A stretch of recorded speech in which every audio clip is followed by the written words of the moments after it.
We used to think men were from Mars and women were from Venus, but scientists now believe they both hatched on Earth thousands, maybe even hundreds of years ago. But even though there have probably been women on the planet as long as men, for most of that time, the two sides haven't been equal. The only things that make a woman different from a man are her breasts and vagina, and also his testicles and penis.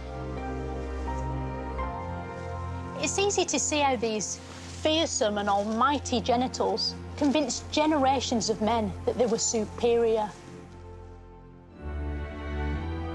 Back in Queen Victorian times, women weren't allowed to vote, even though we had a female king. So some women formed a gang called the suffragettes. The suffragettes did things that were considered shocking at the time, like throwing themselves in front of the king's racehorse. They did this partly to highlight how unfair it was that women didn't have a vote but horses did, and also because being women, they really liked ponies. They also went on hunger strike, sparking the cool fad for women's diets that continues to this day. The suffragettes opened doors for millions of women, whereas before they had to wait for men to open those doors for them. If it wasn't for the suffragettes, I probably wouldn't be standing here now. I'd be in a kitchen, where I belong. Amazingly, it took until 1928 for the women of Britain to be given a vote, and not just a vote, but a vote each, which is fairer. Even though women had a vote, they were still second class, like a shit stamp.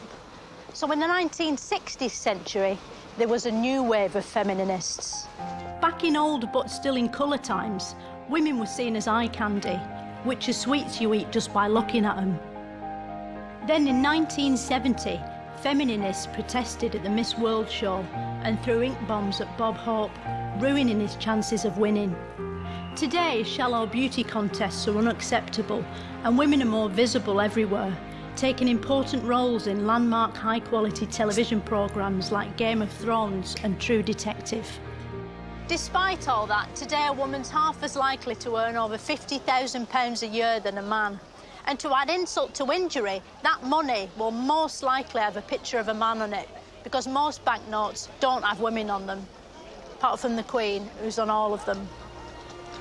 But what is feminism anyway? To find out more, I asked an expert. Hello, who are you? I'm Mary Evans. I'm a Centennial Professor at the Gender Institute at the London School of Economics. And what is a feminist? A feminist is a person, male or female, who thinks that women should have the same human and civic rights as men.